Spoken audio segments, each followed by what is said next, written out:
Okay, my backrest for my RT Limited finally arrived.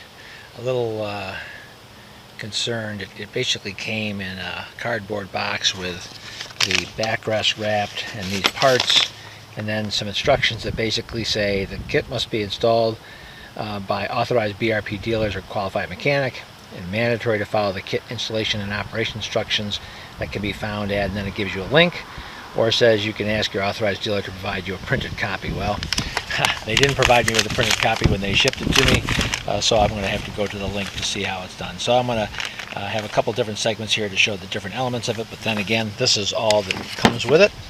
It looks like it's a pretty simple process. I just have to dig into the instructions just to make sure I know exactly what's expected. So let's keep watching. Well, first of all, the instructions that are provided on the website are pretty much garbage. It tells you to lift the front seat and remove the back seat, and tells you to refer to the shop manual. So if you don't have a shop manual, and my dealer does not sell the shop manual, that makes it a little bit more difficult. However, I did lift the seat, and then I found that by just grabbing the sides, I was able to actually pull the back seat out. So that was not a difficult task to do. But again, just a little frustrating when the instructions for installing refer you to another manual that is not on that. It's a little ridiculous. I have since purchased the shop manual, but again, it just seems ridiculous to have directions that refer you to something else that they're not providing. But so here's the back of it. I'm going to guess that the piece is probably going to go in here.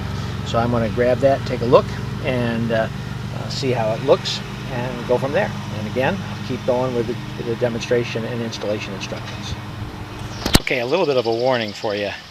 In order to really be able to get at this and not have any issues, you really need to take off the driver's seat. Even in their instructions, they said they remove the driver's seat for illustration purposes, but the bottom line is you should take it off. And that uses a 11 millimeter and an 8 millimeter, I believe it's an 8 millimeter to remove the two side pins, and also the hydraulic, or whatever you want to call that, that's on there. What happened for me is this little piece right here I had to put in when I had the driver's seat and I was trying to put it in. It fell down into here, and so I've been unbuckling things trying to get at it, and I was just about to give up when I was able to see it, glimpse through here, and able to use my magnetic pickup tool to pick it up. So I've inserted that now. I just suggest do it with the driver's seat off, because it gives you a little bit more room so you don't fumble and drop it like I did. So I've got this installed. The directions really don't say which way it's supposed to be, if it's supposed to be this way or this way. I'm thinking it's this way because it's got those pieces can rest in there. Then you take this piece right here, it goes in there, and then I would assume that the bolt that I have that came with this, which a couple of different additional modifications as you'll learn. I've put this in like this, goes in the top there and down. I believe that's going to be the correct mode for it. I suppose if I put it this way, no, actually that might be the better way. So the humps are up. Again, the directions do not differentiate that, and it goes into there, so that seems good. Then I can put notice you'll also see I switched this because the distance from here to where the screw would be, which no way it was going to work. Oops, wrong way. And so now hopefully that can match. Okay, I apologize that this has kind of been hit and miss as I'm looking at directions that don't give you too much detail and trying to figure it out. It should be quite of a simple project, but it's turned out to be a little bit more of a pain in the rear end. The bottom line is I had to switch that pin one more time, so instead of having the flange up, which didn't make sense, but I thought that was what's needed to make it fit, it was back down. And then using a let's see, this is a 10 millimeter on this bolt here, and then really just working hard to get it to make the attachment and be able to screw it in. So now it's in there and all set. So this is in place. I don't know the value or benefit of that piece. This is in place, and so now it's a matter of putting seats back together and seeing how this assembly works. A little concerned, but we'll see how it happens. Before I put the seat all back together, I did just take this and put it into where it's going to go, and you can see it locked down. Nice thing for flip down so your passenger can get in, and then it just picks up. But because of the notches, you could probably have it at one click or two. To your height, you can decide. So that seems to be pretty good. And so now I'm going to put everything back together, and then I'll wrap the whole thing up in the final section. So I've got everything reassembled, seats back in place and things like that. There is this piece that's covering where the backrest will go. It pulls out. You'll find that there is a strap that is stapled in there just to hold it down, so you have to disconnect that. But then of course after that, that comes out. And so this should now line up with that piece I just stuck in. There it goes.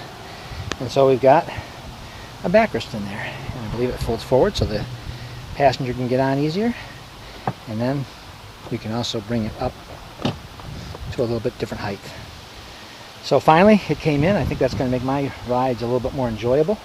I am going to go take a spin on it now and just see how well I like it. Again, the directions that came with it, well, excuse me, didn't come with it, that were provided on the website, just showed some pictures. Pictures are fine, but if it doesn't tell you what's up or down, you got to devise or try to figure out what the picture is trying to show, because it's not any tight illustration by any means. Again, I had that little issue where I dropped that one piece. That probably took me 10 minutes in order to locate that. I did find taking off the front seat and the back seat is really the way to go.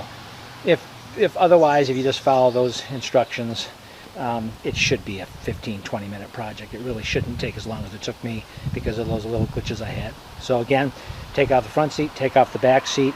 You insert that little piece that receives the bolt with the, how would I say it, the protruding portion down, which really made sense. That's what I thought it should be, but it just didn't look like it was going to match. And I showed you how to put that little bracket in. I still don't know the purpose of that bracket, quite frankly. That little piece of metal that loops around. I'm sure it has a purpose, but I don't know what it is. But otherwise, it looks good. I'm happy with the way it looks finally. And we'll see how it changes my ride. Having something to put my back on, I know, will be a blessing for me. So I hope this helped you a little bit.